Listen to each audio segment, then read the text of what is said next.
Ok, então, galera, vamos fazer uma revisão sobre o que nós vimos nas últimas aulas para a nossa prova da semana que vem, né?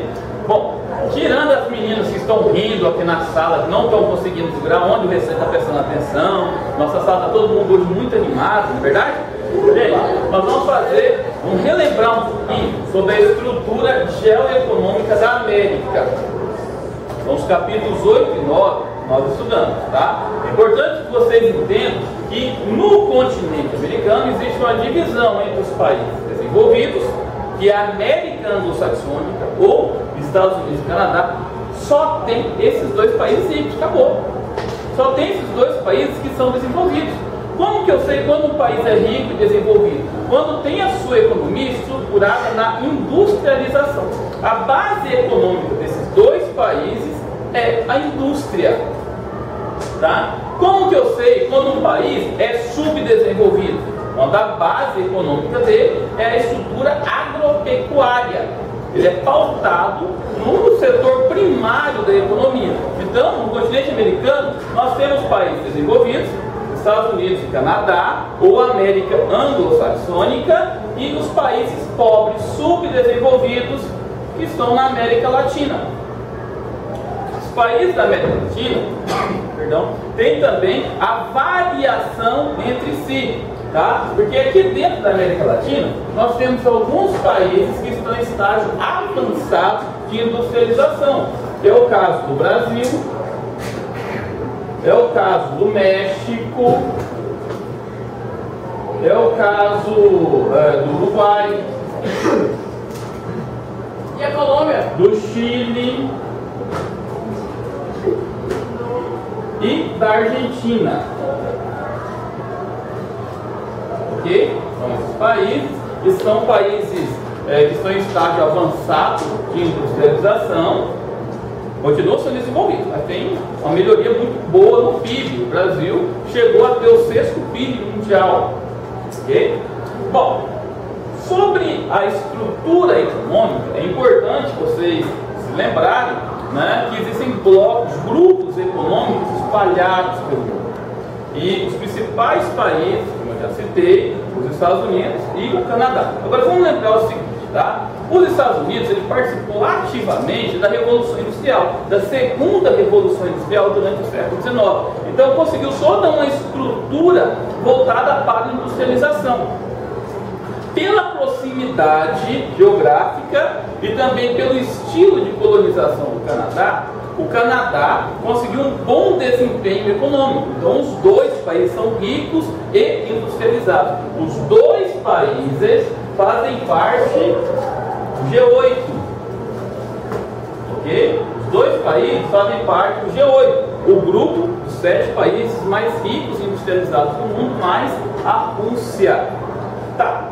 Os demais países têm a sua estrutura voltada para os recursos primários, para a agropecuária. É só você lembrar qual que é a estrutura econômica do Brasil, qual que é a base econômica do Brasil. O que que leva o Brasil a sustentar no mercado mundial? O agronegócio. Cara, você sempre, quando assistir o documentário, está falando de exploração da soja, da roupa, do boi. O que é isso? São produtos primários, produtos agropecuários. Os demais países da América Latina também estão estruturados em recursos primários. Então, se os países têm a sua estrutura econômica voltada para os produtos primários, tá? É porque são países pobres, subdesenvolvidos. Okay? Estrutura urbana. Países desenvolvidos, ricos, investem em estrutura urbana. Poxa, o que é estrutura urbana? Você tem que ter pronto-socorro, tem que ter um hospital de grande porte para atender a população, tem que ter boas escolas, uma boa estrutura de transportes, de mobilidade urbana, estrutura de metrô, estrutura rodoviária, enfim. Os países que são ricos investem nisso. Os países pobres não. Tem problemas graves em todas as estruturas, principalmente com os problemas habitacionais. Tá? Vamos pegar o exemplo de Cuiabá para que vocês entendam. Cuiabá é uma maravilha no quesito de transporte, gente? Não é. Deixa bastante a desejar na questão da locomoção urbana. e várias outras cidades do Brasil também. Se vocês pegarem os países da América Latina no geral, vocês vão ver que apresentam grandes problemas, tanto habitacionais, como formação de favelas, formações de bairros pobres, locomoção urbana. Pegar um ônibus aqui no Brasil, né? Aqui em Cuiabá, é uma maravilha, somente o horário de pico, não é verdade? Então, isso aí tudo são problemas relacionados à estrutura urbana dos países pobres. Outra questão que nós vimos também é o IDH. O IDH representa a qualidade de vida dos países. Quando o país tem um bom IDH, tá? Quer dizer que ele investe, olha só, em educação, ele investe em estrutura interna do país, que gera uma boa expectativa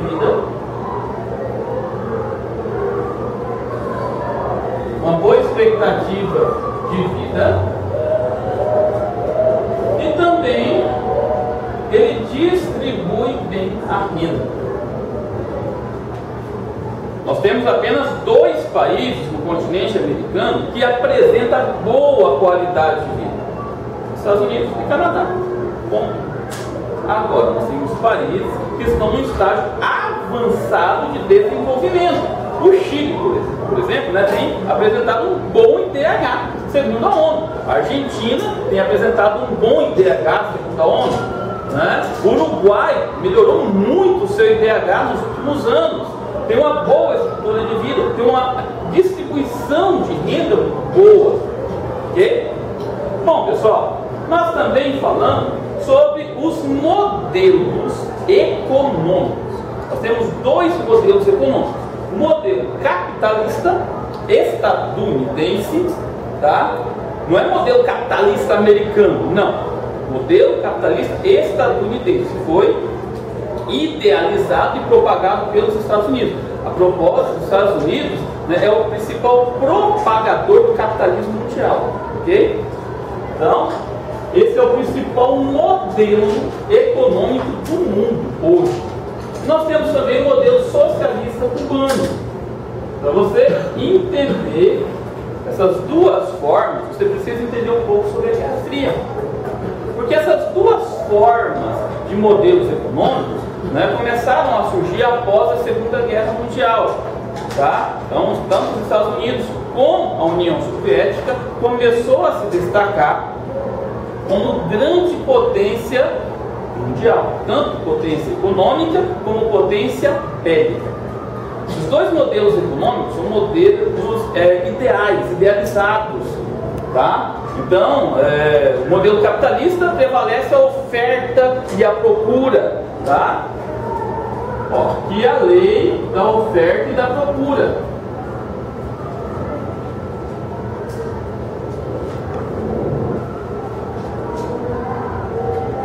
Ou seja, a lei do mercado, quem tem dinheiro, manda. Tá? Então, quanto mais pobre, se você nasceu pobre, só vai morrer pobre se você for burro, entendeu? Porque se você estudar, se você se desenvolver, você vai conseguir ascender socialmente e economicamente. Essa é a base do capitalismo. E os Estados Unidos tinham um medo muito grande que o socialismo conseguisse ganhar o mundo todo. Então, ele passou a financiar potências pelo mundo, inclusive na própria América.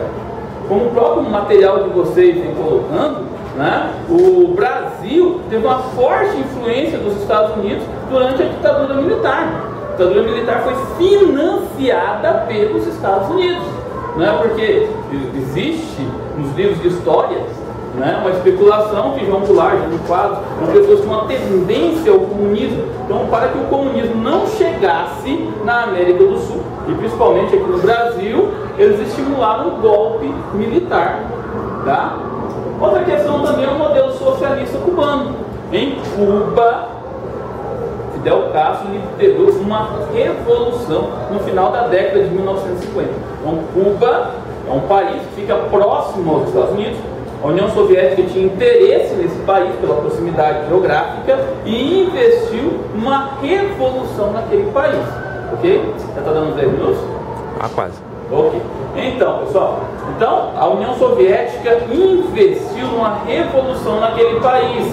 Enquanto a União Soviética estava investindo naquele país, ele era muito bem desenvolvido economicamente, tá? Com a dissolução da União Soviética em 1991, esse país de lá para cá vem sofrendo graves recessões econômicas, está muito atrasado economicamente, tá? A base do socialismo é da igualdade, principalmente nas classes trabalhadoras. O modelo socialista cubano também é conhecido como socialismo castrista, por causa de Fidel Castro.